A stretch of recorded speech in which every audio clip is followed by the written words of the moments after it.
Hey, brother, we may need to call off the search. I think we found it.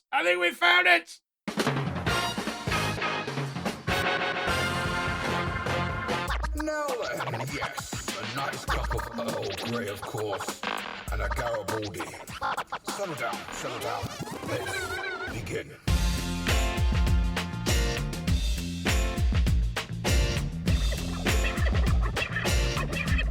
My word. I say, what do we have here? A podcast made especially for your ears, featuring games of video and cardboard. You can listen with a book or a lord. First, of course, is Darren Bulldog, who everyone knows has a massive collection of games he wants to share. He'll do so once they're up on air. Rounding up this audio feed, he's last announced, but by no means least, it's Matthew Mile by Golly by G, and what he'll do for 50p. Now, before any type of interruption, let's begin with the host introduction. Exercising travel are no longer barren. You're listening to the Midlife Gamer Podcast with your hosts, Matthew and Darren. Holy balls, would you listen to that intro? Listen, if I was channeling my inner John Peel, I'd go all teenage kicks and play it again because it's that good. But hey, I'm not John Peel, but as you just heard there, courtesy of DJ 40 and MC Syfe Stevens, you're listening to the Midlife Gamer Podcast with myself, Matthew Moore, and my wonderful sexy beast of a co-host, Mr. Darren Baldock. How the hell are you? I'm dropping fat beats and farts.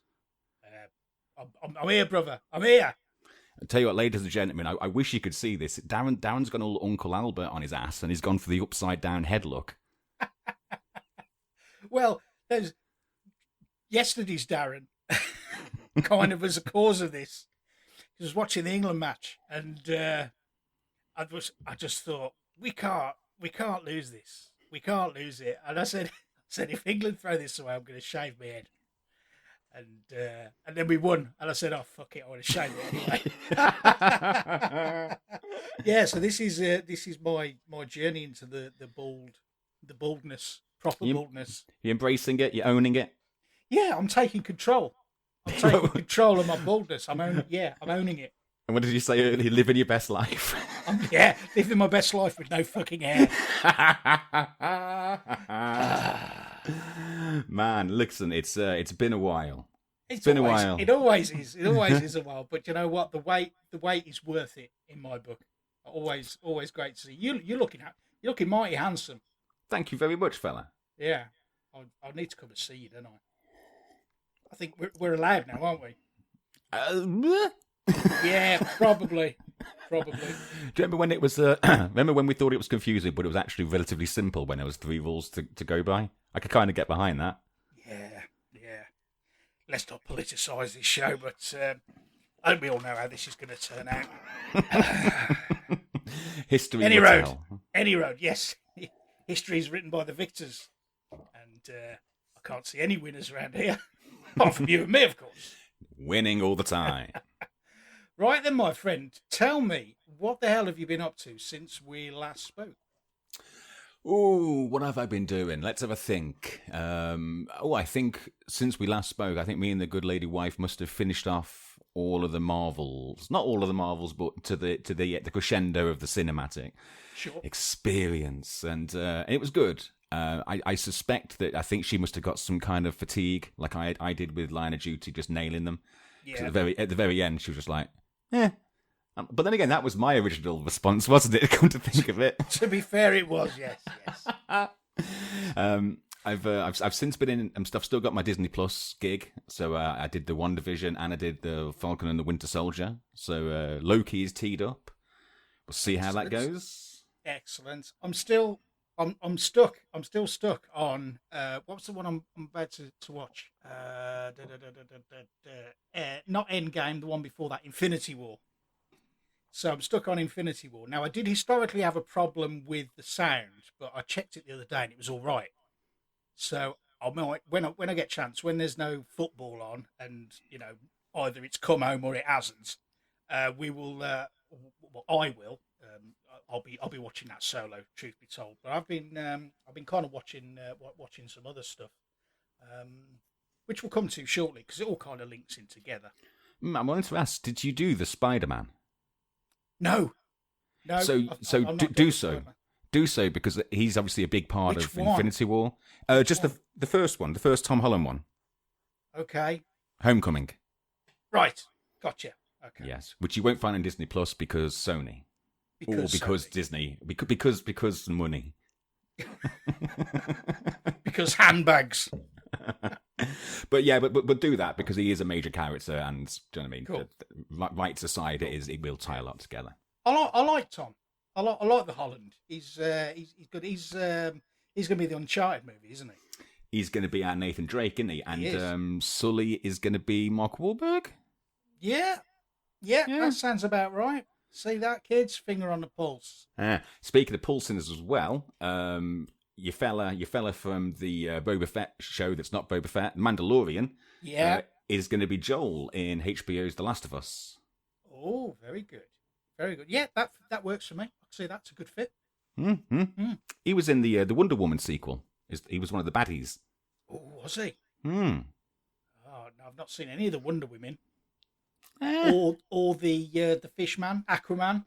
I've not seen. Do you know what? I'm so far behind with my superhero stuff.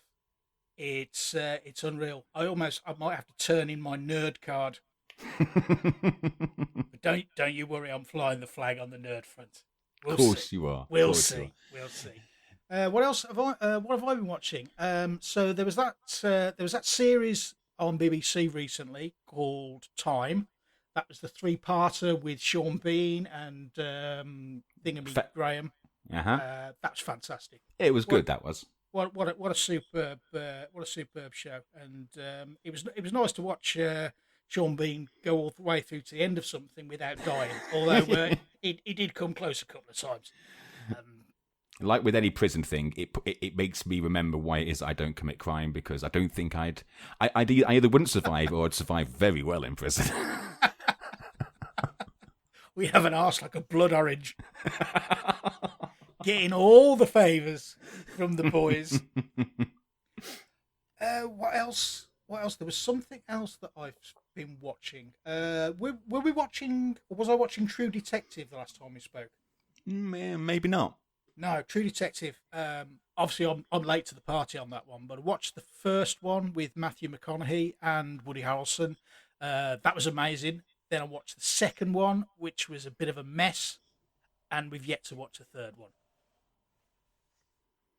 That's all I have to say on that. But it was very, very good. Is it good? I mean, Woody Harrelson and McConaughey sounds great. Yeah, it's a great combination, and they are fantastic in it. So I would say definitely watch the first one, and if you don't watch any other season, that's fine. Fine. You're not missing anything. Champion. Yeah. I think that's it.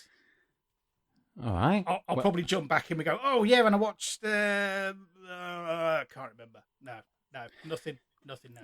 That's all right. Hey, I can tell you that I have I've started to mature and blossom into an actual man around the house. All right, explain. So we've there's a patch in our garden that we've never really had. It's where you would put your sort of like your in the sun furniture for when you get it. Sun lounger, etc. Yeah, a little table and some chairs, and we've added a brolly up there a few times, and it's bit of rattan furniture. Yeah. And it's so, and whatever we've got, it's generally lasted the summer, and that's about it. So we were looking into something which solved a lot of problems, and before you know it, you're spending a lot of money on that sort of stuff. Yeah. Not cheap. No, and the big thing these days are people making furniture out of pallets, and generally, I guess, reclaimed materials. Upcycling obviously is a thing, but the pallet furniture is a huge thing. So we built one, and it was the wife's sort of idea and vision, and drew it all out, and I was just like, we're gonna have fucking pallets in our garden, man, all the way through the summer doing fuck all. But sure enough, like I know a geezer. No geezer sorts me out of pallets. Go and pick them up 2 at a time in the car. We clean them all off. We hired a belt sander. Oh, you should have seen me, man. Going to a place where you hire tools, and so like I was expecting a nice friendly guy to sort of like take me by the hand and explain. Like, the old boy took one look at me and he was like, "Oh, this fucking guy." And he's showing it to me, and he's like, "Have you ever used one of these before?" I said, "No." He goes, "Right."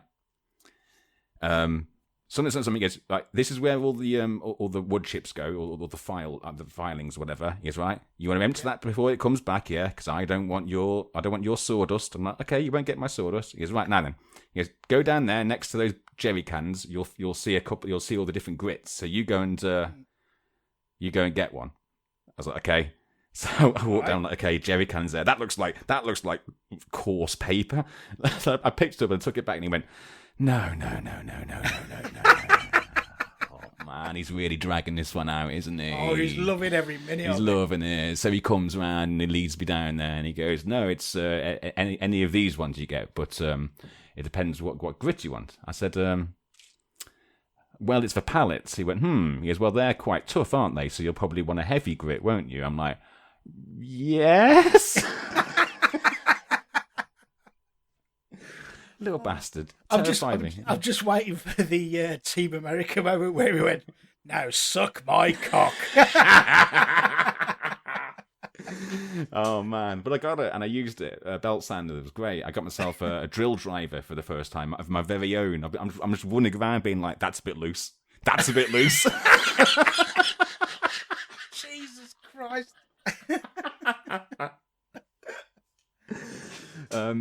I think that the final bit of the comedy of errors of putting this thing up was the gazebo. And it's like, well, it's super high out there. We need a solution for that. And we measured it up, and it's like a big old 3x3 meter thing.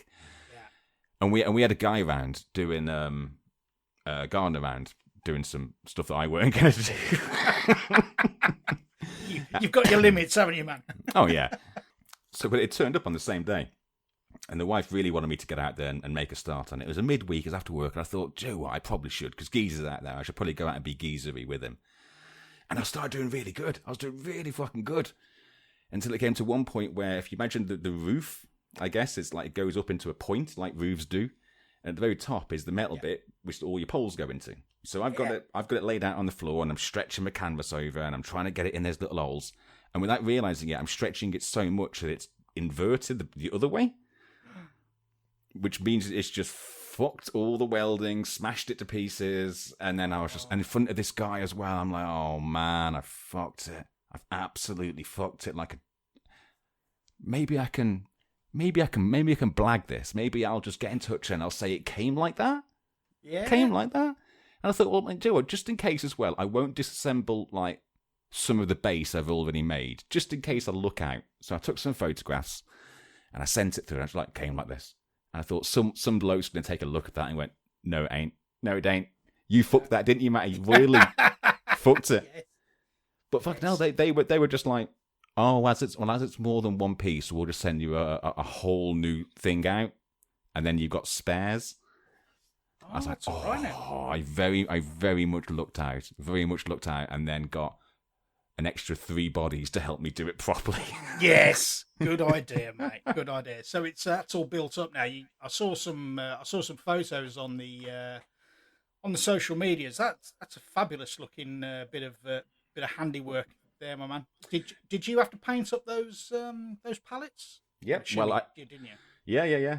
All the painting was done. And it's very prettified as well. Very prettified. And all I need now is the weather. All in now, some good weather. I'm tempted to get, and I know that they are relatively affordable. I don't know about the quality. A portable projector. Okay. Hook it into a laptop. Yeah. A little screen on the side of the shed. I've got my own outdoor filth. Yes, you have. If that's how you want to roll, my friend. Go for it. I'm certainly wouldn't be one to advise you on that kind of thing. You could go on to wish.com and just put in projector, and you'll probably pick one up for 15 quid, but it'll probably be shit. We know people who could advise on that stuff. Oh, 100%. 100%. I need to reach out for some advice on my tech as well. So the PC that I built, courtesy of Matt Jones really being a G and helping me out. I think we spoke before, didn't I, that it was overheating and turning itself off. Okay. And then it got better, which was good. Yeah. And now it started getting worse again, particularly when we're talking about games, like one of them's had an update and it's like pushing it a bit harder, and it started turning itself off again. And I refuse to go to the option that says, let's cook it a little bit longer, shall we? Let's see what we can get away with. And don't click that. So I've taken the front off it. That's where we are now. The front is off, so it's becoming naked at the moment. Okay. Have you got water cooling in that or anything? No, it's just fans. And I mean, when I did the build, I was proud enough that I did it. The only thing that I now, my brain refuses to understand, and I've got fat fingers and I shake with anything intricate. So those very small pins that you have to fit in for your fans and things like that, I look at it and it's just gobbledygook. Yeah. So I think what I might need to do is just invest in a new tower that's got good built-in fans, and maybe if I can, obviously I take the motherboard out and all the peripherals, I should be all right. But it ain't great overheating, and it does worry you because, those safeguarding things are there for a reason, obviously. No, absolutely. And I think until you get a water cooling solution, which I think could be your long term. I'm no expert by any stretch of the matter. But if you're concerned about like the pins and all that business, maybe get a young boy in with good hands. Yeah, supple fingers. Supple fingers, yeah. Nubile. Do you remember salad fingers? I don't. I know of salad fingers, but I don't know exactly in what circumstance or connotation that relates. Gosh, that's old flash shows from back in the day. Was it around the same time as Shut Up Woman, Get On My Horse? Oh, let me write that down. Oh, God. Is that what it's called? Shut Up? Shut Up Woman, wasn't it? Get On My Horse. Oh, Jesus. Oh, I'm going to annoy the wife with this. Yeah, you are. There's got to be a 10-hour version on YouTube for that. There will be. Excellent. Okay. What do we normally do next? I don't know. Unless there's anything you want to talk about yourself specifically. I mean, I don't know. I guess the only, we're all sort of eager to get out of this lockdown situation, and that the end's in sight, whichever way it looks. But was actually able to get out and visit some people finally. Done a couple of face-to-face board gaming sessions with Darren, which is awesome. We'll come to that a little later on. And I actually took the good lady away for the weekend, just gone. We went up north to Barrow-in-Furness, hooked up with a couple of community members, Phil and Toz and Matt Jones and his good lady Vix, and we had a good time. Ate food, drank beers, and it was just great to be able to hug again. Hugs were the best, I've got to say. I bet they were long and firm. Lingering. Yeah, long and lingering. And I had to say that's not comb in my pocket. You know how it is, mate. You know how it is. So that was awesome. Always good to catch up with good friends. Was this post garden do up? Yeah. Yes. I mean, I know that I've done a bit of DIY, but holy shit, son! Well, it's just an outstanding effort. I think it would appear that Toz Project managed the entire thing, and rightly so. And Phil did a good amount of the graft, but a great team effort, great family effort, and I say always good to see people like that. Love it. So there you go. I would like to know. What the hell are you drinking? Out of some kind of sports bottle? Water. Okay. And is there advantage to having it in a sports bottle with a sippy sip bit at the end, as opposed to just drinking out of a glass? No, it's branded with my company, and they sent them all out to everybody. And people have been using these for years. I'd go to London for work, and people would be just rocking it all the time, and I never got it, never got behind it. But since getting one, I just find it more convenient. And I only fill up from the tap. I'm not going like super crazy. No, not like a Brita filter or anything. That would be too outlandish, shouldn't it? What are you talking about? I'll put squash in it. I was told not to put carbonated drinks in it. Right. Okay. Well, there you go, mate. Good for you. Yeah, keep myself hydrated and all that. Yeah, that's the way, man. That's the way, because I can always tell when I've not been drinking enough water because my piss is dark. I think that's a good measure of how hydrated you are. Remind me never to suggest golden showers with you, then. I'll add that to the list of things that I don't want to do with Darren. Bloody hell, we could be here all night. Okay, let's swing smoothly like a freshly balded bonce into what we've been playing. And Matthew, as always, we commence with the digital side of things. So tell me what's going on in your digital world. All right, I treated myself to a new game about a couple of months ago now. And it's a game by Ubisoft, so I got it on the PC, so I got it through their storefronts. I think I used a reputable third-party code buyer, and then redeemed it through their storefronts, all legit, above board, 30 quid maybe, and it's Immortals Fenyx Rising. All right, talk to me. So I got this for a reason. Now. You know what? Some listeners may be jumping in now because it's Series 2 and they're like, brilliant. Obviously, they'll start to tell each other about them again. We're not. But there's a big gap in my gaming tapestry because Matty Moore here never owned a Nintendo console. So he never really got to play a Zelda game. Even though he loves his third-person action role-playing games. And I've always looked upon...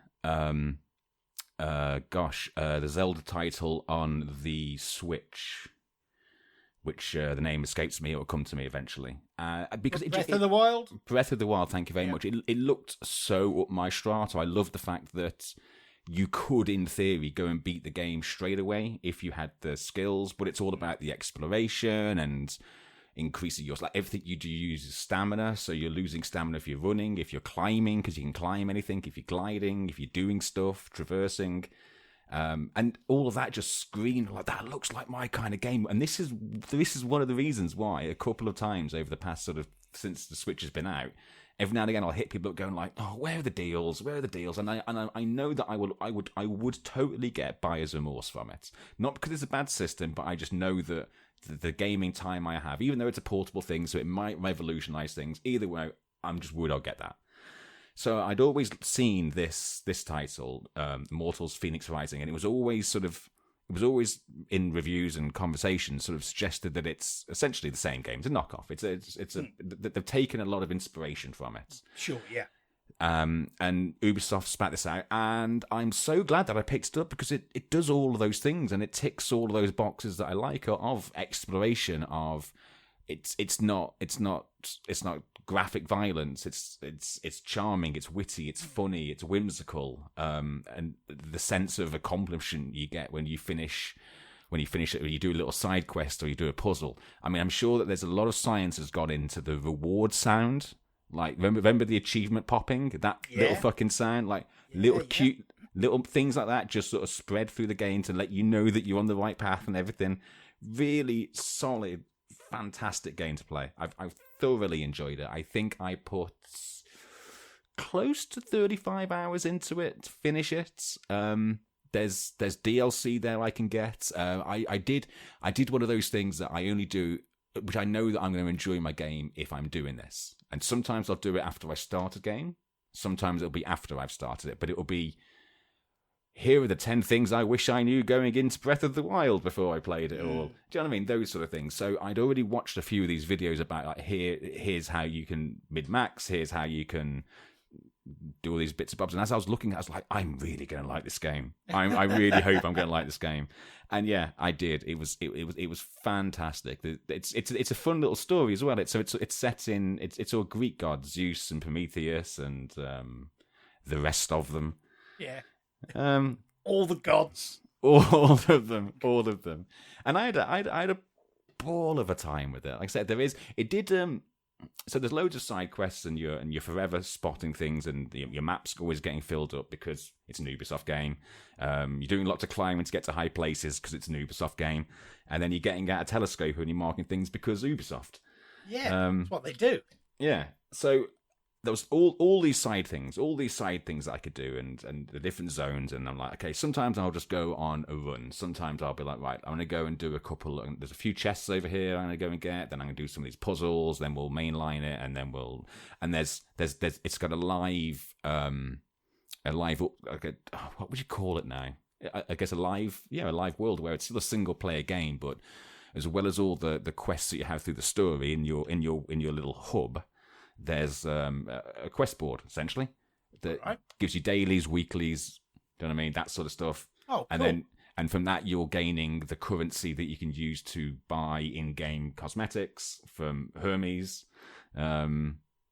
which I didn't do. I mean, I used some of the currency I was getting through playing to buy just some upgrade materials. I mean, you can see the price of them, and sure enough, there's an online store, and you can do all that stuff, but again, it was a full price game, so it's thankfully if I pay full price for a game and I'm getting the store pushed in my face, I'm going to be pissed. This thankfully it rides that quite nicely, and I was thinking about getting the DLC, and I thought, but no, I can feel myself almost finishing, and I've got all this stuff to do, so I'll be good. And then as I was about to jump into the last boss, I guess it gave me a message, and sometimes you get that message and be like, look. Point to no return, critical path, blah blah blah blah blah. Yeah, and you know that okay, this is now going to stop me doing anything really until completion. But it does the what's the game now on the PlayStation exclusive Aloy? It's the post apocalyptic one. She's like lots of robot dinosaurs. Yeah. People are screaming at the podcast listening device of choice right now. Yeah. So it does the same thing that does, where the completion of the game is the completion of the game, and you get a game over screen. You get a success screen. And then you have to roll back to a previous save in order to then go and mop stuff up. But there's something in my brain that doesn't like that. No, I agree. So I realised that was the case. And it said, well, you can do New Game Plus. I mean, you'll keep most of the stuff, but I have no interest in doing the story again. Or I could go and buy the DLC. There's an extra new island to go to. But again, I'm like, well, I've got to reload a save for that. There was no reason in the story. Nothing stopping the story, just going like, hey, well done. Time to mop up all them fucking icons. I think I mean, obviously, you've seen the story through to completion. Have you? Have you defeated the final boss? Okay, so now you've done that. Are you confident? So I'm struggling to find if there was a specific reason why they wouldn't just throw you back into that world and say, do you know what, go about and have fun. I don't want spoilers or anything like that. But... No. No, I don't know. It was a choice. It's a design choice, I guess. Sure, strange. I don't know. I mean, I'm trying to think as well. Was there like there was nothing which changed the landmass or anything like that? It was all still there. But again, that I don't want to then be doing all my mopping up while I still have the final quest objective on my map. Yeah. Because I'm not going to go and do that again. Even if it's the last thing to do, and I was going to go and collect everything, and it irked me. I've not touched it since, because sometimes I'd play it and I'd be like, right, I'm going to spend half hour. I'm just going to go a bit of grinding, or I'll just go and climb that because that looks awesome. I wonder if I can get up there, and if I can get up there, I wonder how far I can fly over there. Man, that's awesome, and not really achieve a fat lot other than enjoy myself. But it's really just like that. That back to main menu was such a deflating moment. It's put me off. I mean, I was liking this game a minute ago. It's like therapy. This is. It's like when you get into your vinegar strokes, you go, "Oh, Nan! Oh!" Is it Horizon Zero Dawn? You were That's the one. There we go. We get there in the end. We're showing our age now, aren't we? Yeah, yeah. But good. A great game as well. A great game and complicated, like competent at what it does. So there's lots of play styles, and it's all down to how do you want to. I don't know, what do you want to min-max when it comes to, I'm trying to think of an example now, like stamina regen or stun or knockdown. And you just sort of go, well, I'll have that helmet and I'll have that chest piece and then boots. And it makes no bit of difference to it. It looks different and you get different buffs. And like the weapons, you get your heavy attack and your light attack, and that's it.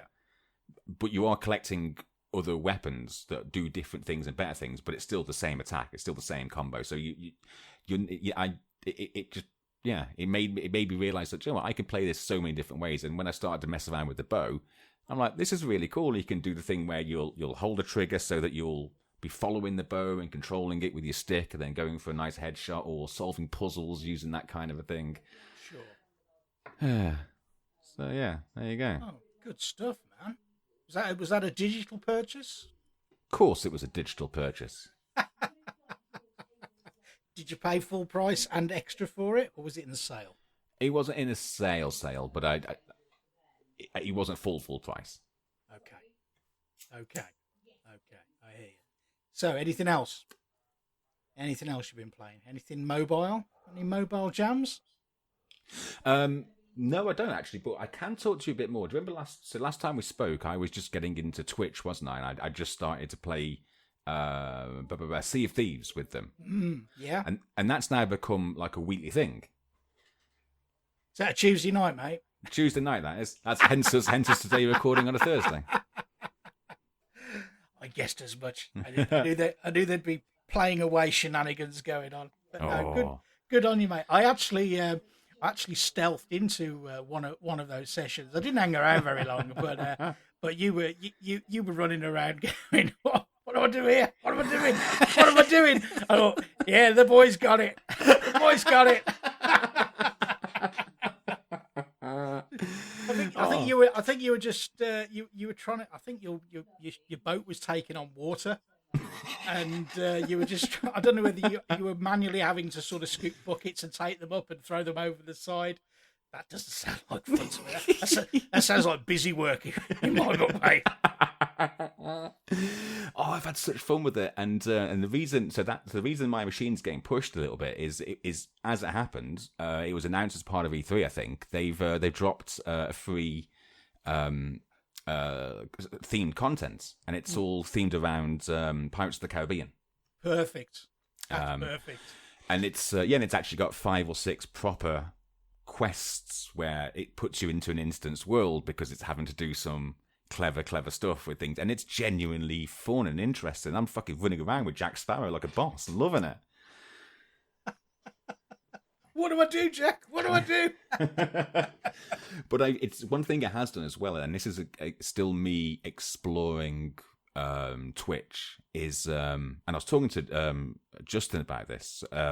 Go listen to Last Save Loaded episode 399. Me and him, I just helped him out doing a show, and he was able to tell me about how it works and how you get paid, which I shan't go into. But I dropped on bits. Okay. And bits is what you cheer people, so you can cheer somebody as however many bits you want. So I think I got 1,000 bits, probably about 20 quid. I don't know. Why not? You paid 20 quid for 1,000 bits. Yep, straight to Amazon. Okay. Thank you very much. And then you can spend them in a stream. Yeah. You can spend them anonymously or have your name read out. And again, if someone's got a scene set up, then it will flash your name on their scene, and it'll be like, "Hey, latest tipper is Mantis Matt, something." So I've done it a few times with Crafty, who I play with, and then I was like, this is interesting because it kind of makes someone's day. And I didn't realize until Justin explained it to me that when it comes to the money that you're making on Twitch, be it through the subs or through those bits, go into a pot. Yeah. And you can't withdraw it until it hits 100 quid, $100, 100 something. Okay. So even though I'm only donating 100 bits and a bit is a cent, it might be that 100 bits that pushes you onto that £100. So all of a sudden, like, it's made a huge fucking difference. So I was like, let's have a little experiment here with my now I'm just fucking waving bits around like I'm fucking Fly McFlyman in a strip joint which loaded with loads of fucking money. Sounds like Matthew in a strip joint, not Fly McFlyman. Where do I swipe this card? Oh. Now that's a surprise. God, yeah. So I did an experiment. I'm like, right, let's go and have some fun. Let's have some fun. Let's go to the just chatting streams. All right, and again, let's do my thing of trying to find somebody with just a handful of viewers. It was not. I wasn't going for the underbelly yet. I thought let's go see something nice and wonderful. So I jumped into a few streams. The one of them was just two girls just chatting, and just normal British English 22, 23-year-old girls just talking to their little community and enjoying themselves, and it was wholesome content as far as I was concerned. So I was makes like, a change with that bloody just chatting. No pool parties or anything like that. I told you, seedy underbelly comes soon. Okay. Wait for it. I'm patient. Yeah, and it was nice because like I actually I was doing that anonymously. So I'm like, also I don't want people might think I'm a weird creep. I mean, I might be. I don't know. But I thought I'll do it anonymously. So anonymously, button, 100 bits, enter, and then sure enough, their screen sparkles up. And I'm like, oh, thank you so anonymous for 100 bits. Oh, and then, I love you guys. Oh, you really made my day. And I was like, you know what? That's fucking heartwarming. Warms the cockles, that does a little bit. Thought, right. Oh boy, they've got you right, got your number, haven't they? Oh, I'm fluttering my eyelids and my neck tits are right up in the camera. Do you want to see me neck tits? Neck tits for bits. Neck tits for bits. Roll up, come and get them. Get your neck tits. Oh, thank you, Anonymous. Jesus Christ. Yeah, you're part of the problem, not the solution. I think we all knew this. Yeah, we did.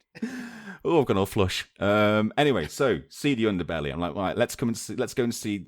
Okay, it wasn't decided. Let's go and see the underbelly. I thought, well, let's go and see what happens if you do it when there's lots of people watching. Yeah. So we'll sort it by highest to lowest. Scroll down, and within the first line, I think is I don't know, a thumbnail of a chick. I guess that's what get the views.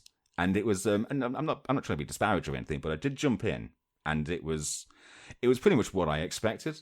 It was very kind of obviously, sexualized, just overtly sexualized. Yeah, and go on. Wasn't doing anything like nefarious, but there was a goal part of the scene, like if we get this goal, something will happen. And I'm not part of the community. I don't know what that means. And there's a timer that's counting down, and she's not hit this goal, right?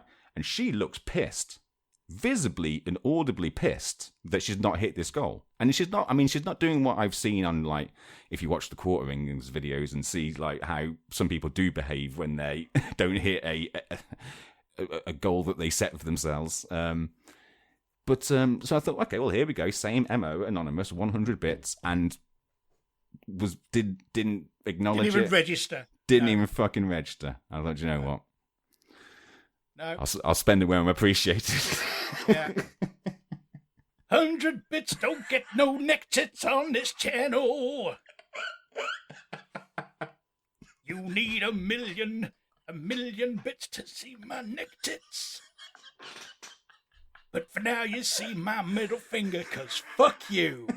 Fuck you.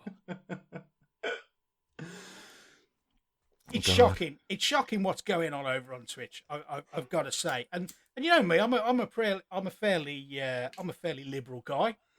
You know, I've seen things in my life. I've done things. I've had things done to me. So you know, it's all good. But do you remember those? You know, when you strayed at the wrong end of the Freeview channel, you get into the 900s, and there'd be like your adult chat, and there's basically just some scantily clad bird rolling around on a bed with a phone in her hand, and she's kind of like sucking a finger and going ooh and what have you. That's basically what you're getting on Twitch right now. Now, that's all well and good, but my problem is that there's no age gate for that.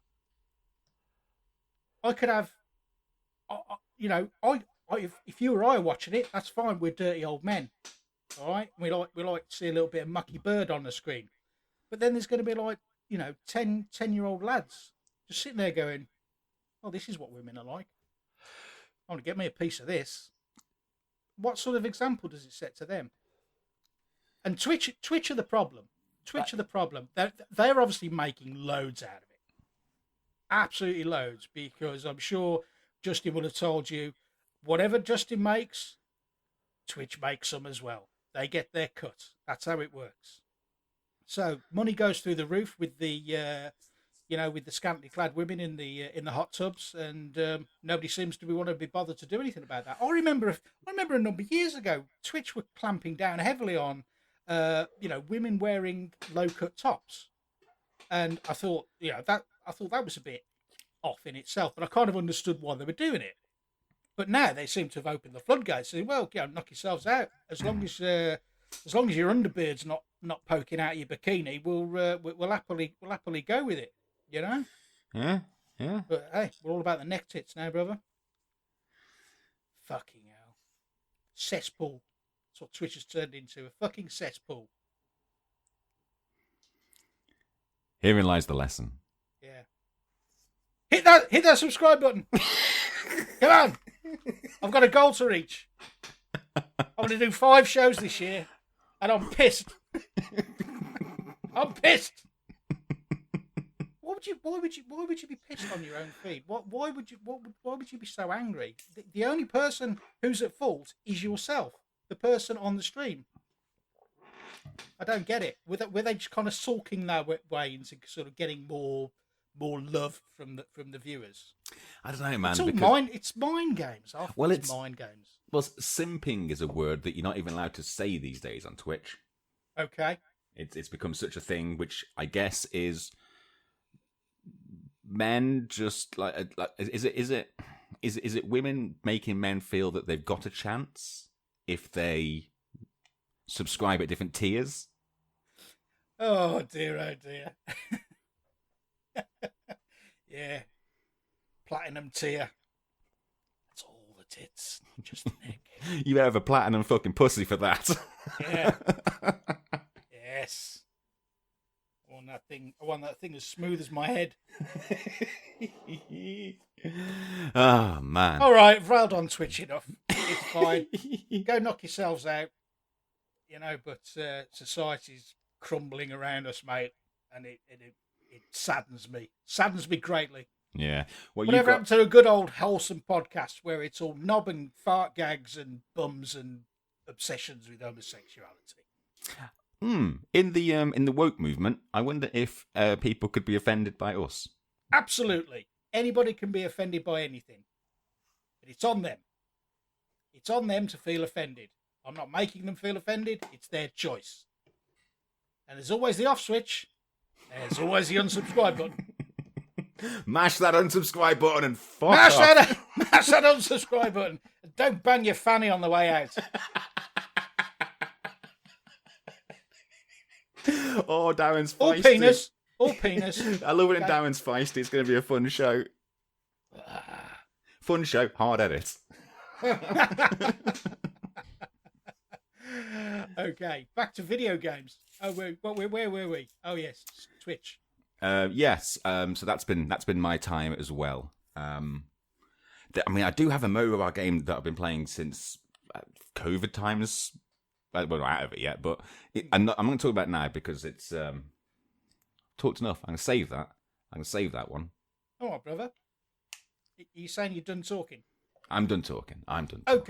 Okay. So on the digital front, I've got one game that I want to talk about, and this came out on Switch a couple of months ago. And when I saw it released, I straight away thought this is something I could get my head around. And then probably about 4 weeks ago, it dropped into a sale. What's one thing? I know I've said it before. One thing I love about Switch is their in-store sales. They're always going on, and there's always some good bargains to be had. But I picked up a title called Dicey Dungeons, which is also available on PC. You can pick it up on the Steam store. And basically, in a nutshell, this is a roguelite, which you are you're traversing through several floors, about 5 floors of a procedurally generated dungeon, and you defeat a boss at the end. Rinse and repeat. Okay. The thing that makes it interesting is that all of your combat is driven by the rolling of dice. And you say, right, okay, that sounds vaguely interesting.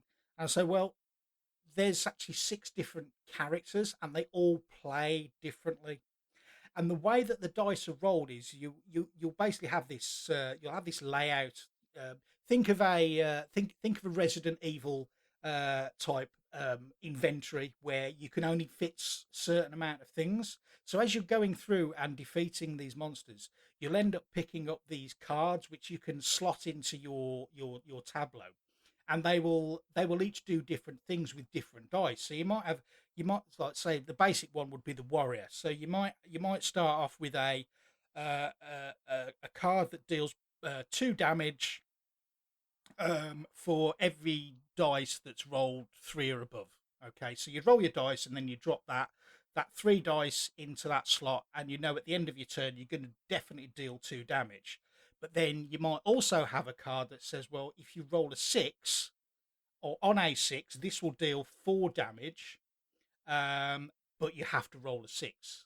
And then you might have another card that says, well, we'll allow you a re-roll. So it doesn't actually deal any damage, but it assists you in manipulating your dice results in order to deal the damage that you need to do. And that's how, it is a turn-based thing. So you roll your dice, you'll do all your manipulating and you're moving around, and then it'll be the opponent's turn to roll their dice on you. It's a really clever system, and it's one that I kind of close my eyes and imagine I would really like to play a physical version of this. I mean, it reaches a point with some of the stuff they do, it kind of, you think, well, no, this has to be digital. But overall, it's good. I mean, the story's barely there. It's basically, think a cartoony version of the Running Man, where you are each of the characters are in this kind of cartoon world. They're in a game show which is hosted by this character called Lady Luck.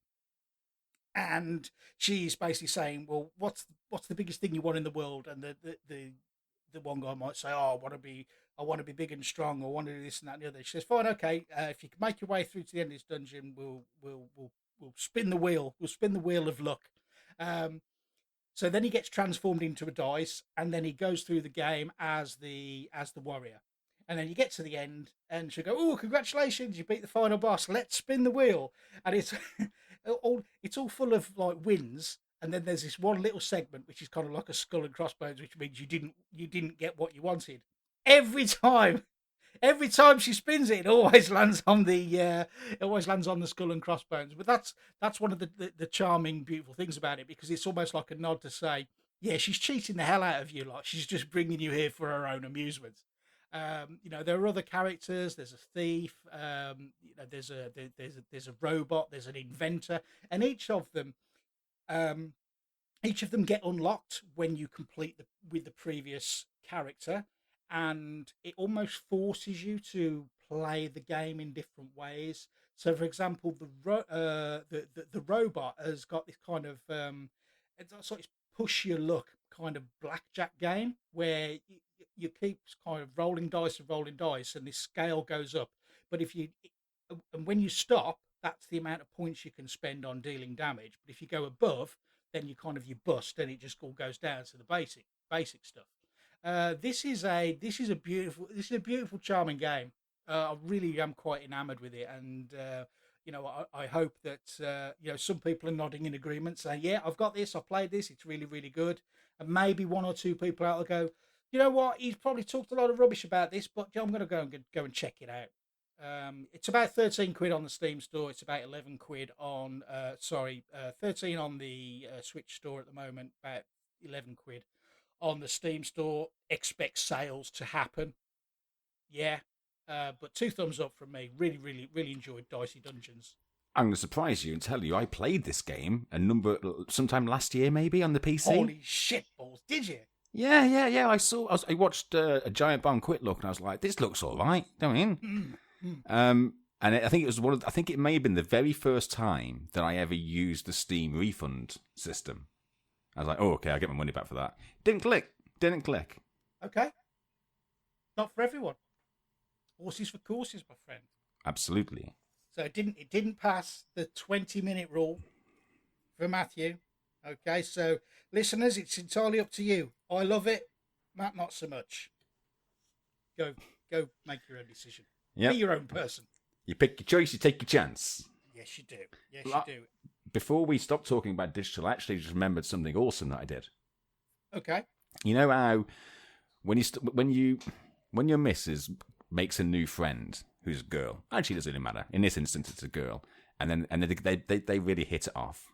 I'm like, well, she's got a partner as well. I reckon you'd get on really well with them, man. I'm like, oh, will I? Oh, do I have to? Okay, whatever. Turns out we can keep this friend because he's what he's got is I think it's as part of his job and something and trying to like push this technology further. He's very much into simulating Formula One. Okay. What he has built in his spare room is a cockpit chassis, all made of steel. Okay. A bucket seat from, I forget which one it was, McLaren maybe. Yeah. Proper F1 steering wheel. In it, you are pretty much all the way back, like horizontal. Your leg just down on these two pedals. Sure. There are a wide array of motors to be shaking it about. It's got the incredible force feedback where you can wear the gloves as well, and it's got a VR headset, and it's not a consumer grade one with proper headphones and all this sort of stuff. Yeah. I said, I've got to try this out. You kidding me? So we went up to his fucking room, and it's incredible. It's like you pull the screen out so he can see what's going on when I'm in it. And you got to bear in mind that I've not really touched VR outside of show floors and a dick around here and there. And at first it blew me away, just the VRness of it. At first, I was just like, wow, this is I'm particularly the first time I hit a wall, I closed my eyes and braced for impact. But then, because there's so much going on with this contraption, that it was too much of a sensory overload for me. Right. So I used to get travel sick as a kid when I was in the back of the car, and the way that my mother explained it to me, she may be wrong, but it was a great way for me to just consider it, is that if you're looking out the window and you can see all the movements, and your brain thinks that you're moving, but if it can't feel it moving, physically moving, like running, then it gets confused and you feel a bit queasy. Whereas, like, if you're driving, you're concentrating, you know what you're doing, you know why the car's moving, because you're a one-to-one thing. So at one point, I found myself, I was in there for maybe 10 minutes, and I then started to get the sweats. And I was like, oh, hang on a minute. I don't like this. And I had to get out. And then I felt a bit shit for a couple of hours, like just generally a bit woozy and daisy, but then again it was because it was a complete assault. Everything I could have been there, and he was explaining to me that the next level that he's looking at taking it to is, he said, if you ever do that thing where you like put your head down against a pole and spin in a circle for ages and then you stop and whoa, he says when you do that and that spin, it moves liquid from one side of your head to the other, right, around your balance and probably around your ears, sort of a sensation. Yeah. So what he wants to have as well, maybe as part of the headphones, is some kind of a system attached to, I guess, your ears that sends a signal that will deliberately push the liquid to the right direction at the right amount, so that you feel that exactly. It's completely simulating the experience for training. F1 races and like, I guess, testing setups and things like that. It was fascinating, blew my mind, and I almost blew chunks. Got to admire the guy's dedication, haven't you? You really have. And he does like I think it was plugged into iRacing. There you go. That was the software driving it, and then a lot of bespoke stuff for everything else, I'm sure. Yeah. But he does iRace championships, and where they stream it with shoutcasters. But he'll be in there for like 3 hours. And like at that point, I mean, his missus when I came down, his missus was like, you must have been doing a lot of crashing on the gravel a lot, because that motor was constantly going. That's crazy. It was Crazy awesome. It is kind of bonkers. Somebody else may have liked that more than me, but wow, impressive nonetheless. But yeah, VR is still not quite there yet. I need to build myself up to that. Do you know what I mean? Do you? Okay. Well, before you blow any more chunks, even just by talking about it, how about we take a short break? We'll throw ourselves a little bit of chip tunage in, and we'll be right back after this.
And we're back.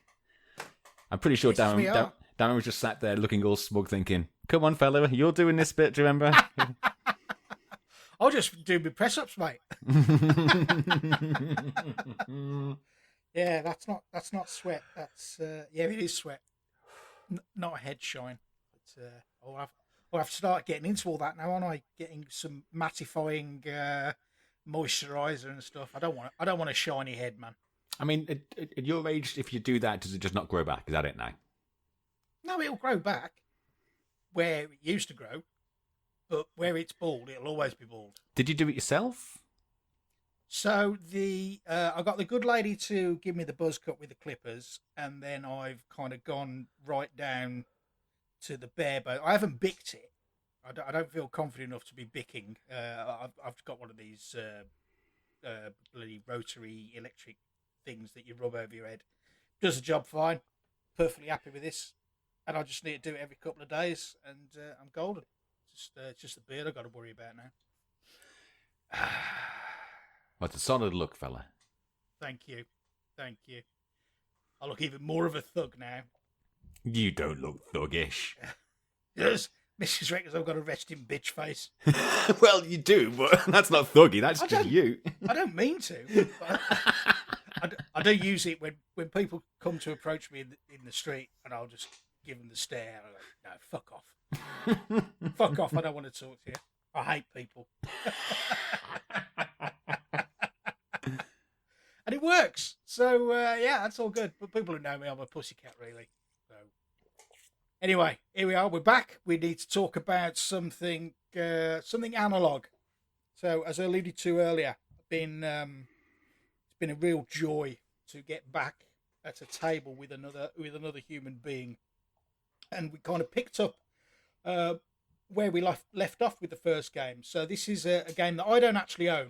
This is one of Darren's, but I remember back when we played it, in the before times, that I really enjoyed it. It's a game called Horrified. It's a cooperative game, and it's kind of set in this, I guess, classic horror theme is wrapped around it. So you've got characters like Frankenstein, the Bride of Frankenstein, Wolfman, the Universal Dracula. monsters, all the Universal monsters. Yeah, the Mummy, the Invisible Man, Creature from the Black Lagoon, etc., etc. And for anyone who's played Pandemic, it follows some similar kind of methodologies to the way the game's played. So because it's cooperative, you'll be there collaborating, discussing your moves, and there's normally an objective to each of the monsters. There's kind of two stages. There's the first objective you need to achieve in order to be able to actually physically do any damage to the monster, and then the second part is actually dealing the damage. So the way the turn works is you move, do your 4 actions or 3 actions or whatever it's going to be depending on your character. Each character's got their own sort of specific special thing that they can do, and then once you've done all your stuff, then you'll flip a monster card, and this basically works like the AI for the game. So you flip a monster card, it will dictate what happens on the board, whether a specific monster does something or whether there's a bystander put onto the board. If ever a bystander is on the board, you have a kind of like a side mission to be able to escort them to another part of the map without being eaten by the monster. So the reward for escorting your bystanders is you will get a special card that you can use. It's a random card, and it will be something that's of benefit to everybody on the table. In addition to all of that other stuff going on, there will be a set of icons along the bottom of the monster card that says, right, this monster will move and this monster, because you're not just fighting against one of these universal monsters, you're potentially fighting up to 4 of them. And I guess the number of monsters in the game is kind of your difficulty control. So if you want an easy game, you just play with 2 monsters. If you want to ramp it up, you'll go all the way up to 4. So all in all, it's a really good fun game. I could recommend this to potentially to people that don't normally play board games. Really, very, very good fun. We have so Darren and I have embarked on a campaign, which isn't official. It's a homebrew thing which has been posted up on Board Game Geek. So we're having a bit of fun with that as well. There are also custom monsters as well. So I printed off for Darren a bunch of kind of modern day monsters with their own and it's all formatted the same way as the out of the box monsters. They've just overlaid it with new images and new challenges and new things that you need to do to defeat them. So you've got people like Pinhead from Hellraiser. You've got it. You've got the long-haired bird from The Ring, etc., etc., etc. So there's some good stuff going on there. So it's great. I love it when a game gets really embraced by a community, and they'll go away and they'll go, right, I made this, and I'm going to do this, I'm going to do that, and here's all this extra stuff that you can play with. This is a variant that I've created, and it just opens it up to be so much more than what's in the box. How do the creators think about that? It's got to be flattering, but does any of them get frustrated that they're not putting these as monetized things? Well, I don't think people have got a problem. I don't think designers have got a problem. I think they're partly flattered because they see that their game is being taken and being being tinkered and worked with. Nobody's going to make any money out of it. I think if they were monetizing it, that would cause a problem. But invariably, 100% of the time, you will stuff gets put up on the Geek, and it's like with the blessing of the producers, and there's no money being made off this, because what will happen is it just continues to generate and snowball interest in this title, which will in turn sell more copies of the game. So, and then you get clowns like me talking about them on podcasts, and then people go out and buy them and go, Darren, that was a shit game. No, they won't. They'll say, Darren, you were right. Oh, that's a smoke alarm there. Make sure the house isn't on fire. Okay, good luck. I'll just vamp while Matthew's away. I really do hope he's not burnt the house down. He may have to come and stay with me. And the last time we slept together, it was somewhat uncomfortable. But hey, he's back. Hey, did I miss anything? Hey, no, not at all, mate. Not at all. All right. So yeah. So yeah, Horrified. Yeah, go check it out. It's about 40 quid. All right, 40 quid. That's what I'm going to say. 40 quid. So the one other game that I really, really, really, really, really, really have enjoyed getting into, and it's dragged me back down a rabbit hole which I managed to claw out of in my late teens, and that's Star Trek Alliance, which is it's a cooperative miniatures game, which involves Star Trek ships and against other ships, or within the Star Trek universe. For those of you familiar with X-Wing, it works on the same principle. It's the flight path, I guess, game mechanic. So you're on a playfield, and you're the Federation. So the way Alliance works is you'll start off as captain, and you'll pick one of two ships out of the box. So you've got the the Akira class and the Excelsior class, and it's all set around the Dominion War. So again, people don't know anything about Star Trek. That's fine. A lot of this stuff's going to go right over your head. But I would say is you don't really need to have to know a lot about Star Trek to play this game. But when people say, "Oh, the Excelsior," or they go, "Yeah," or Dominion War. Oh yeah, I recognise them. But they're all controlled by the Dominion. The attack fighters are controlled by an AI, which is absolutely fantastic. It's so simple, yet it is so difficult and brutal. The designers of this game had the Star Wars Attack Wing World Champion on playing the game with them. They were kind of demoing it on a stream, and even he was commenting on saying this AI is absolutely spot on. It's it's cunning. It rarely makes a wrong move. You're up against something that can't really be gamed to a certain degree, because the way the AI works is you basically determine how far you're away from the enemy, and then you'll determine whether you're attacking or fleeing, and then you'll roll a d6, and depending on the roll of the d6 will depend what the movement is of that ship. And then there's almost like if you think about a computer program where like a decision tree, it'll say, right, first thing, do this. If that doesn't happen, do this, and you basically follow the trail down until it does one of the actions.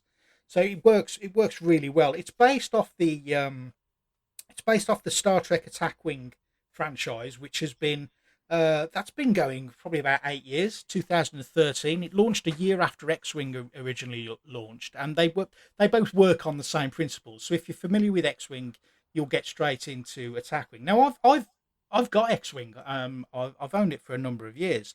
I played it a couple of times. It never really clicked with me. But boy, Star Trek's just a different kettle of fish. And I don't know whether it's because I honestly don't know what the reason is why this is clicking with me so much. I think the fact that out of the box it is a cooperative campaign, whereas with X-Wing there is no sort of official.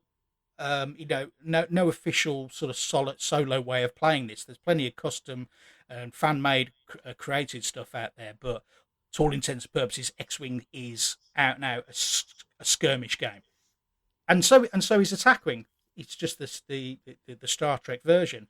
So I goes down this rabbit hole of, because I could see that if you level up your captain enough times, you can use other ships that are in the Attack Wing universe in terms of what ships have been released. And then I thought to myself, I quite like these ships. And don't get me wrong, I don't think the production value of them is up there with X-Wing, but they're in a class of their own. The X-Wing ships look absolutely fucking glorious, but they're working on a different scale. You know, if you were to put an X-Wing miniature next to the Enterprise D, from being a nerd that the difference in size is massive. So you're never going to get that kind of level of detail you would get that you would get on an X-Wing, because it's a smaller ship. But we've started playing it. We played the first mission, and I was a bit hesitant with Darren, because I remember way back in the day we played X-Wing together, and we thought, yeah, it's all right, it's not bad. And I'm very aware that I don't think using a measuring stick and things to plot movements around is his thing that he would like to do. If you gave him a choice, he'd probably rather not do it. But I've got to say, we threw ourselves into this. We created our captains, and we've named our ships, and we've gone on the first mission. And he basically took one for the team because he had the Excelsior class, and it could take more damage. So all we needed to do was at the end of the mission is just get off the end of the map, and I got off because Darren got in the way, got in between me and the enemy that was up my ass. Did he go all Worf? Was he all maybe today is a good day to die? Yes, absolutely. But Darren and I are not many, probably not many people know this. We used to hang together and watch Star Trek together. Think back in the day when the VHS tapes were released every couple of weeks, and you get 2 episodes on a tape. And I was with HMV at the time, so I'd buy them religiously, and he'd come around mine, and we'd sit and watch 2 episodes of Star Trek together, and it was fucking awesome. So we've got a deep history with Star Trek, but really enjoyed it, and I could say so much more about this game. I could say that I've gone down a rabbit hole of purchasing ships. These ships are really hard to get hold of because WizKids are balls at reprinting things. So they're like rocking horse shit. I have a spreadsheet. Yeah, there is a spreadsheet tracking all of the ships that I own, the ones that I found that are available, etc., etc., etc. I've managed to locate a couple of really, really rare ships that I really would like to get hold of, but I'm struggling at the moment because the places that sell them, they only ship domestically within their own territory. So if I've got any listeners that are in A, Australia, or B, Poland, okay, drop us a note. You can hit me up you can slide it in my DMs on Twitter. Maybe we can work something out. Maybe you can. I'll pay for everything, but you need to order it, come to your house, and then you can send it to me, and I'll love you forever. Because I need these ships. Gotta have them. Gotta have them. Never played any of these, but as it happens, a couple of friends of ours who I didn't expect when they told me they were playing the X-Wing version, I was like very surprised, and they sent me some photographs of them playing it. So a few things. Firstly, when it comes to that type of game, do you need a good amount of real estate of a table? Yes, you absolutely bloody do. And thankfully, my new gaming table supports it just. But yeah, you do. Your minimum real estate would be 3 foot by 3 foot. And thankfully, we've got a space field mat, which serves the job perfectly.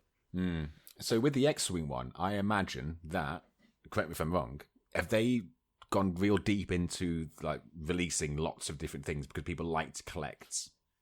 Yeah, and they've mined the. I mean, I guess you could argue that the amount of ships that are available from a casual perspective, you think about Star Wars, and it's the X-wing and the TIE fighter, the Millennium Falcon and the Slave One, and and then a few levels down from that, you could probably rattle off another half a dozen different ship types. But they seem to be mining the entire franchise. So even like Clone Wars ships and stuff like that. That's the point where I'm kind of out, because I don't really recognise those ships. They're not from my experience with Star Wars. Whereas I feel that with the Star Trek game, you've got the Federation, you've got the Klingons, you've got the Romulans, you've got the Borg, you've got the Jem'Hadar, you've got the Ferengi, you've got the Vulcans, yeah, blah blah blah. The list goes on. So all these factions are represented within the game, and the way you pimp your ship out is it's all about squad points. So let's say you've got 100 squad points to build or let's say for argument's sake you've got 40 points to build a ship. So a bare bones ship would probably cost you somewhere between, I don't know, 15 or 10 and 25 points. If you buy a special named version of that ship, it's probably going to cost you more. So you could roll a basic Galaxy class starship for say 25 points. But if you wanted the Enterprise, it would cost you 28 points. But there's a couple of extra things that ship will be able to do, and it's all written on the card. But then you say, right, I'm then going to put a captain on that, and that's going to have a cost of points. So I don't know, let's say Captain Picard cost me 8 points. So right, how many points have I got left? And then I can upgrade my weapons, I can upgrade the tech on the ship, and I can put crew on the ship, each of which will potentially have something, either whether you expend the card or you discard it, will allow you to do the sexy stuff that makes each build different and unique. So they still have those attack wing sort of skirmish tournaments that obviously X-wing is just kills it at that. If you stood the two games next to each other in terms of popularity, X-wing will always win because Star Wars. All right, but for a Star Trek game and for an X-wing style game, I absolutely fucking love this game. I love it. I recognize loads of the ships, loads of the terminology, loads of the characters. I love it. Absolutely love it. Can you PvP in this? Yeah, absolutely. But you'd need to invest in attack wing, not alliance. So Alliance is the kind of self-contained campaign, Federation versus Dominion. But there'd be nothing stopping you going out and buying a couple of Klingon ships or a handful of other ships, and you could just put them up against each other. You could put a Federation ship against another Federation ship and say, right, we're on a training mission. This is all, we're in the Alpha Quadrant. We're preparing for, I don't know, invasion by the Knob Snatchers. It's, do whatever you want, but the ships are not always the easiest to get hold of. There's a lot of ships you can get for cheap. Yeah, go onto eBay now. There's ships you can pick up for $5, not a problem. It's once you get down to the ones that really, really matter, and they probably matter for a reason that means nothing to me, which means it's probably got a card which makes it super OP in organised play or in tournaments. But I don't want it because of that. I want it because I want to collect all of the ships. Of course, you want to collect all of the chips. That's why you have a spreadsheet. And when I've got a spreadsheet and I've got little tick boxes in them to say which ones I own and which I don't own, and I filter them and say, right, let's filter out the ones that I own. Show me the ones I don't own. Show me the ones I've managed to locate. Those are the ones I'm after now. I'll resign myself to the fact that maybe some things I'll never be able to get. I'll probably never own a Deep Space Nine. You can get a proper Deep Space Nine is probably about 8 inches in diameter, and you will use that. You will use that on the battlefield. With each of these ships as well. And I don't believe this happens with X-wing. Is you'll get a little mission card. It's almost like a little scenario. So it tells you what the scenario is, and it'll be, I don't know, attack on Deneb 4, and it'll say, right, you got to set up 2 Federation ships against 2 Klingon ships, and this is where they start. This is what the objective is, and this is the win state. So it's almost like you get a little you get a little scenario within each of your ships. It's truly fabulous. Truly fabulous. I'm loving it. Oh man, I just love Star Trek. Love it. Well, I only came to realise, and again, sort of going down this rabbit hole of getting back into Star Trek, remembering why I loved it so much as a younger human, and wouldn't have been a younger anything else, would I? But I'd completely forgotten that I'd not seen the latter half of Deep Space Nine, and people are saying, I'm reading that Deep Space Nine was probably one of the best shows and ended in the best possible way. So I'm now going through. I think I'm into the beginning of season 5 now, and I love Deep Space Nine anyway.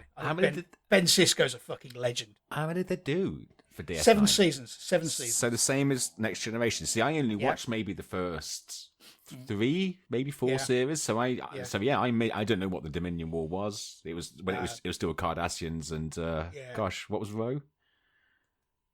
Ensign Ro Laren. She was Bajoran. Yeah. Oh, Ro. Have you seen the trailer for Series 2 of Picard? I have.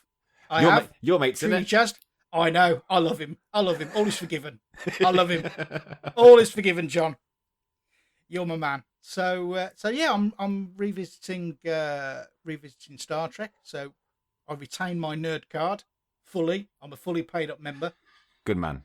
And looking forward to playing more of Star Trek Alliance, which is available from. It's quite hard to get hold of. It kind of goes in out of stock very, very quickly, which is a good thing because Lynn Vander Studios, who created this, the kind of part 1 of the war has been released, but WizKids are kind of sitting on the hands a bit and saying, well, we want to see how well this is received before we produce any more, because they've already got part 2 and probably part 3 written.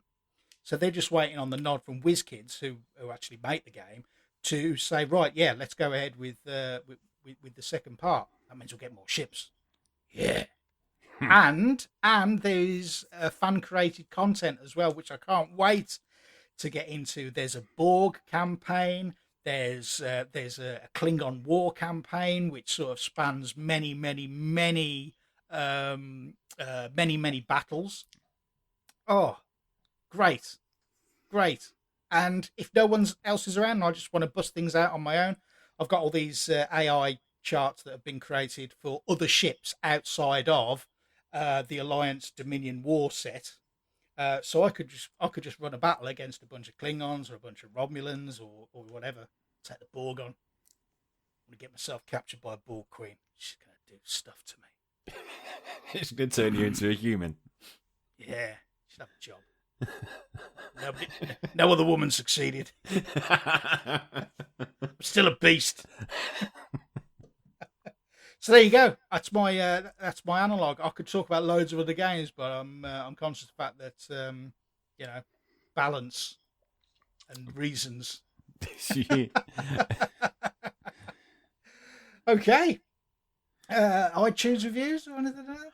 We haven't got any iTunes reviews. That's all right. It's been a solid time for download numbers though. Someone got very bored, or a couple of people got very bored, and they did that thing where they keep going like, maybe I will go and just get the box set and do the equivalent of just downloading everything.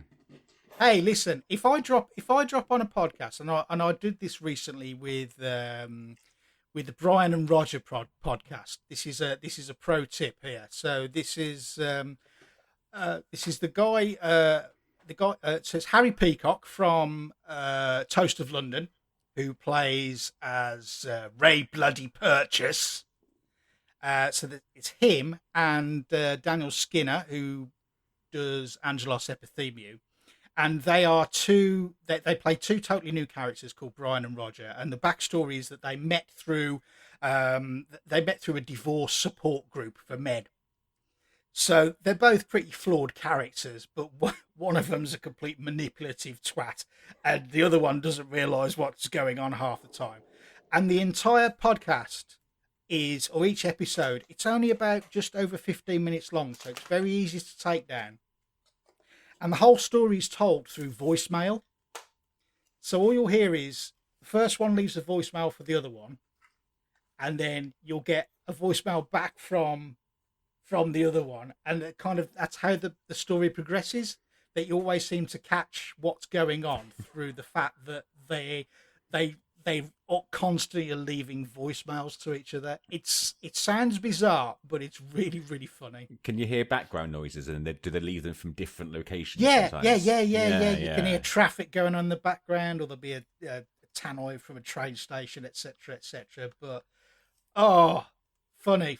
We're in a habit of listening to one in bed before we go to sleep. Like I say, it's only 15 minutes long, so yeah. I don't know why. How did we get with this? We were talking about podcasts. Downloads. We're talking about people down. Yeah. So when I dropped on this, I downloaded the lot. I just click download all, and that'll just pull everything in. So it's all sat on my phone, ready to go. So I think maybe they've listened to one of the good shows and thought, yeah, I'll have some of this. I'll take a chance. Sorry for the shit ones. But you'll, stick with it. We have our moments. Every now and again. Yeah, right. Well. All right, then, let's check it out. Where are we? This is actually a pretty good running time for us. Do you know what I mean? Snappy. Right. I'm going to assume this was a snappy show. Did it feel Crisp. snappy? Crisp. Yeah. That's what I'm thinking. Like freshly pressed linen. Oh. What's a thread count? What's your thread count of choice on your linen? I've only recently understood what is it a toggle? Tog?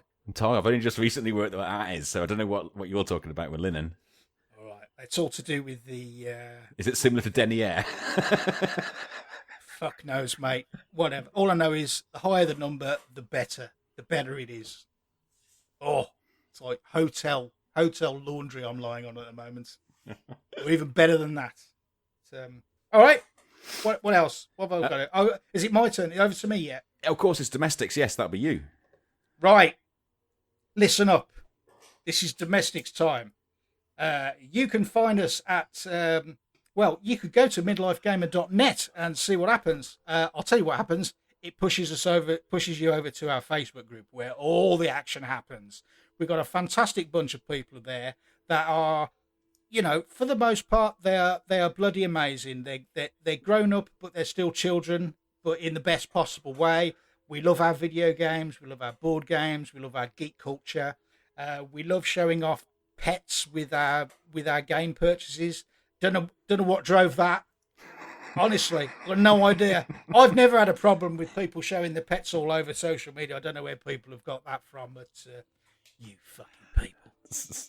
You people. Hey, carry on. It's great. It's great. Speaking of Facebook, it's interesting because every now and again I'll get a notification because I'm an admin, and it'll be like, auto flagging with auto flagged content, and that's not butter. Essentially, Matthew is the message I get.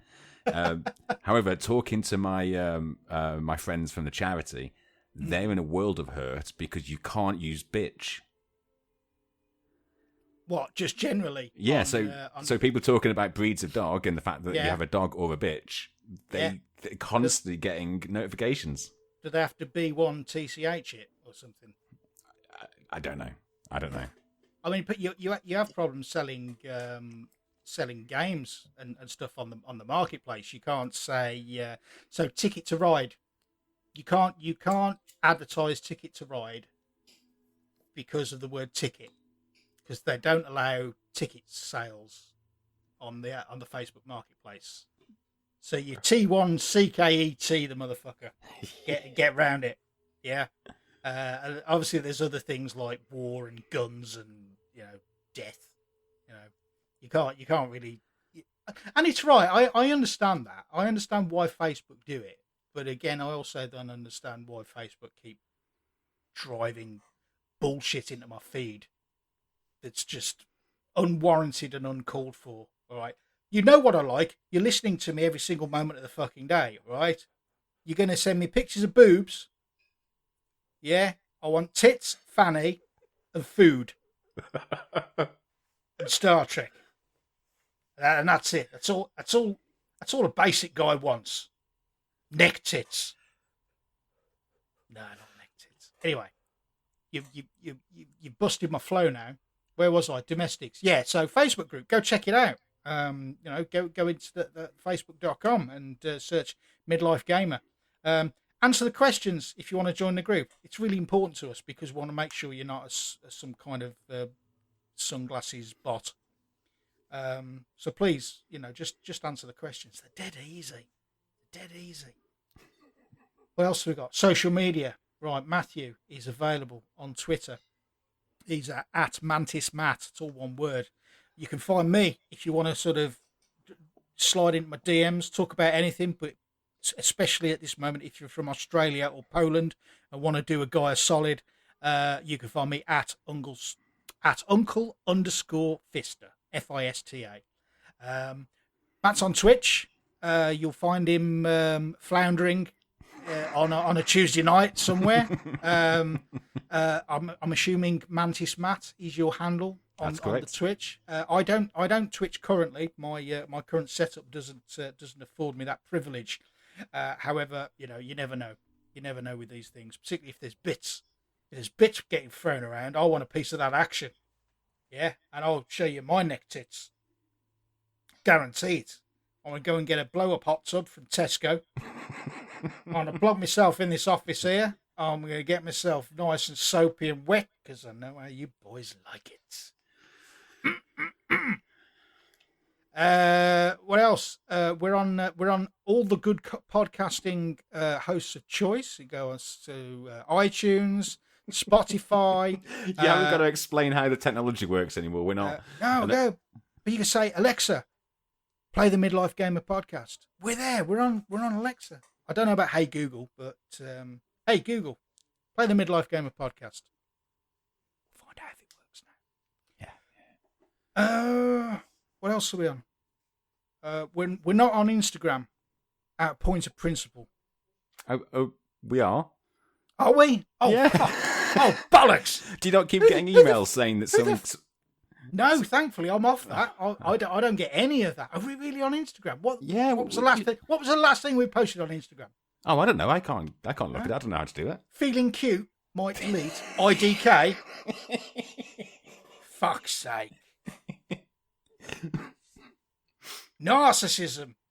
That's what it is. Pure narcissism.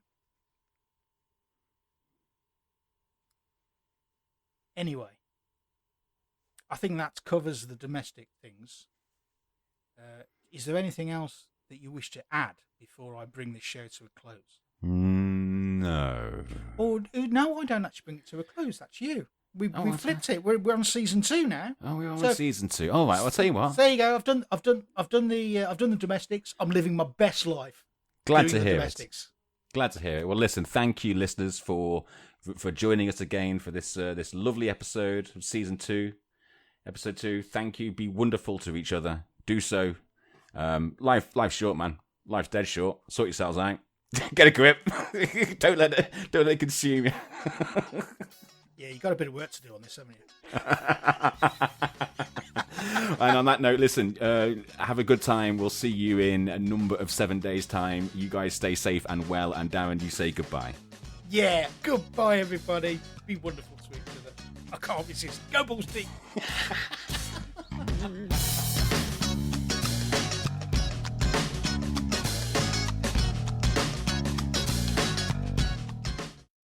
So then, lad, did you watch the football the other night? It was last night, wasn't it? Yeah. Yes, I did. I did watch it indeed. Yeah. Did you enjoy it? Yeah, by all accounts, it was a good game of football. It was a good game of football. There was football happening, and it's coming home apparently, according to certain quarters. I assume that we're watching the final. Sunday night. Yeah, totally. Sunday night. Oh, that's good. I've got a busy weekend ahead, mate. I've got to drive down to Cobham to pick up a couple of chairs. Then I'm off up to Darren's on Sunday morning, get some board gaming in, and then I've got to race back for the for the match on the evening. So busy weekend, but it will be a fun, packed weekend. Excellent. There's a dude at my work who's booked every day off after every match, and it's how I know when there's football on. It's a smart way to do things. Yeah, it really is. He was only off for the morning this morning, and I was chatting to someone else. I'm like, do we reckon he's going to come in today? Is he going to log on at all? Are we going to see him?